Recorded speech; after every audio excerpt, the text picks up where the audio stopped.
ভাই ছোটবেলায় এক সাধু বাবা আমার হাত দিকে কইছিল বড় হওয়ার পর আমি নিচের চুল ফালিয়া খামু। কথাটা কেমনে কেমনে মিলা গেল দেখেন। বড় হওয়ার পর আমি হলুদ সাংবাদিক হইছি। কিচ্ছু করার নাই, কপালে যদি চুল ফালানো লেখা থাকে তাহলে চুল ফালিয়ে খাইতে হইব। এখন প্রথমে যাবো কেক পট্টিতে, খুব ট্রেন্ডিং এ আছে, নিউজ বানাইলেই লাখ লাখ ভিউ। তারপর যাবো সিজান ভাইয়ের ভাতের হোটেলে, যাই উল্টা পাল্টা প্রশ্ন করবো। সিজান ভাই সেই তো যাইবো, ভুলভাল উত্তর দিব, ভিডিও ছাড়লেই ভাইরাল। আর যেহেতু দুপুর হয়ে গেছে, ফ্রিতে গরুর মাংস দিয়ে 1 প্লেট ভাত ছাটিয়ে দিমু, কাম হইলো খাওয়ানো হইলো। কি গো ভাই, এই জায়গায় এত মানুষ কে? কি হইছে এই জায়গায়? ভাই এই জায়গায় একটা লাশ খুন হইছে। ভাই দেখা তো মনে হইতাছে 6-7 বছরের কোনো বাচ্চা। নিউজটা নিয়ে নিমু নাকি? যা বেটা, এটা ট্রেন্ডিং টপিক নাকি? এটা ছাড়লে কি ভিউ হইব? ট্রেন্ডিং টপিক খুঁজ, যেগুলো ছাড়লেই ভাইরাল। তাইলে ভাই কন্টেন্ট ক্রিয়েটর শিবন মিয়া আছে না, ও নাকি ওর মায়ের ভাত দেয় না, কিন্তু বিরিয়ানি দেয় 3 বেলা। বিরিয়ানি দেয় কাইটা, এই যে ভাত দেয় না, এই জিনিসটারে হাইলাইট করে নিউজ বানাইলে কেমন হয়? এর লিগাই তো আমি তোরে আমার লগে রাখি। হলুদ সাংবাদিক হওয়ার পরে আমরা উল্টা পাল্টা নিউজ বানানি করছি শুরু।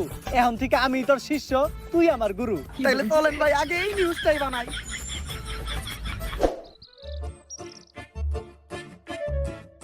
স্যার স্যার স্যার দাঁড়ান, একটু দাঁড়ান। স্যার, আপনি করে দেখে মনে হইতেছে আপনারা মিডিয়ার লোক। আমার ছোট্ট একটা বোন মাদ্রাসায় পড়ে, বয়স মাত্র 13। এক জানোয়ারের বাচ্চায় ওরে দর্শন করছে, কিন্তু কোনো বিচার পাইতাছি না। মিডিয়াই তো এই দেশের সব থেকে বড় শক্তি। স্যার, আপনারা এই বিষয়টা নিয়ে একটা নিউজ করেন, যাতে আমি আর আমার বোন ন্যায্য বিচারটা পাই। আরে বেটা, এটা কি কোনো বিষয়? দর্শন তো এই দেশে প্রতিদিনই হয়, এটা নিয়ে নিউজ করার কি আছে? ট্রেন্ডিং কোনো বিষয় থাকলে কও, যেটা নিয়ে নিউজ করলে লাখ লাখ ভিউজ আইবো। এক কাজ করো, কেক বানাও আর নাইসে নাইসে কেক বিক্রি করো। এই নাও আমাকে কাট। যদি এটা আসলেই করো তাহলে যোগাযোগ করো, আইহানিয়া ভিডিও বানাই দিয়ে দামুনি। আর এখন আমাকে সময় একটু কম, স্বপন মিয়ার পারিবারিক বিষয়ে আঙ্গুল দিতে হইব। জান ভাই।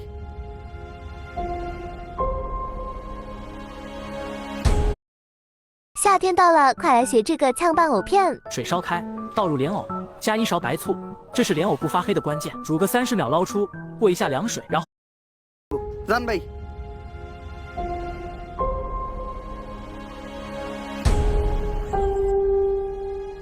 বইনে এক গ্লাস পানি লয় তো।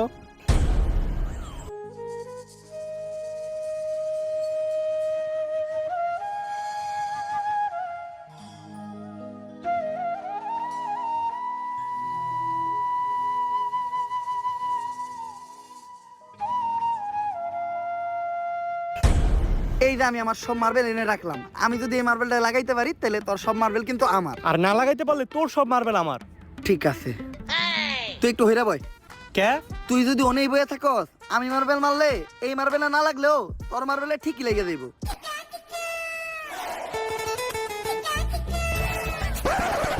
লাগে না, এই দে তোর সব গুড়ি দে। এনে এই কোটাকে? আমার কাছে তো এই কটা গুটি আছিল। তোরে বিশ্বাস করি না আমি। হাতুড়া, তোর পকেট চেক করমু।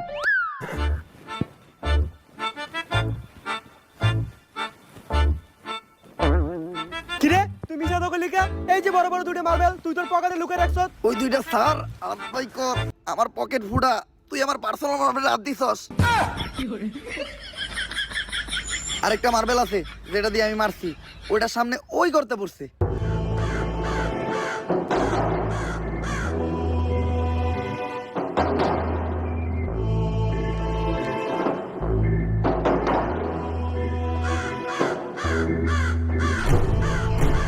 ওই কিরে, আমার হাত আটকে গেছে। ওই তাড়াতাড়ি আয়, আমার এন থেকে ছুটা।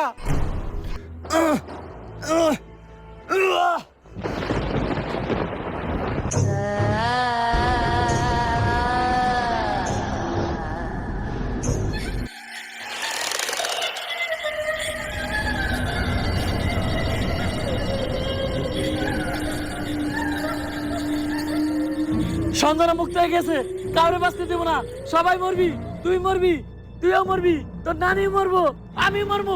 সঞ্জনা কাউরে বাঁচতে দেবো না, সবাই মরবি। পালা, তাড়াতাড়ি পালা, তোরা সবাই পালা, মরবি। কে সঞ্জনা? আর কেন মারবো আমাকে সবাই?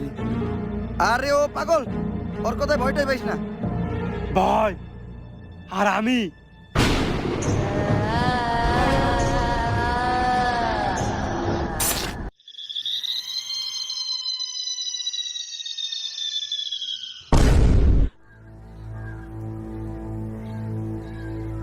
লাশ প্রতিদিন একটা করে খুন হইতেছে। কোন দেশে সহবাস করি আমরা? এই দেশে আমাদের কোনো নিরাপত্তা নেই। পুলিশ কি করে?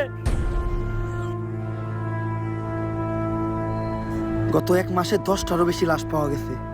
সবগুলা লাশই সাংবাদিকের, আর লাশগুলা পাওয়া যাইতেছে অনেক অলৌকিক ভাবে। আমি একটা রহস্যের গন্ধ পাইতাছি। স্যার এটা রহস্যের গন্ধ না, এটা আমার পাদের গন্ধ। সকালবেলা মোলা দিয়ে ভাত খাইছি। আরেকটা উল্টাপাল্টা কথা কইলে খেতে ফেলে পিছন মেরে দিমু, পাবলিকের সামনে মুখ দেখাইতে পারবি না। লাশটা দেখে যা বুঝতে পারলাম, এইভাবে খুন করা কোনো মানুষের পক্ষে সম্ভব না। আর খালি সাংবাদিকেরাই কেন খুন হইব? কানেকশন তো একটা আছে। এই কাজগুলো যে করতেছে ওরে পাইলে ঢুকাই দিয়ে ফুড়ে এলাম। বস, দোকানের দায়িত্ব আমারে দিন, ফুটাইন আপনি। তোর কিছু না বেশি কথা না কইতে, তুই দেখ লাশের কাছে কোনো সূত্র পাস নাকি।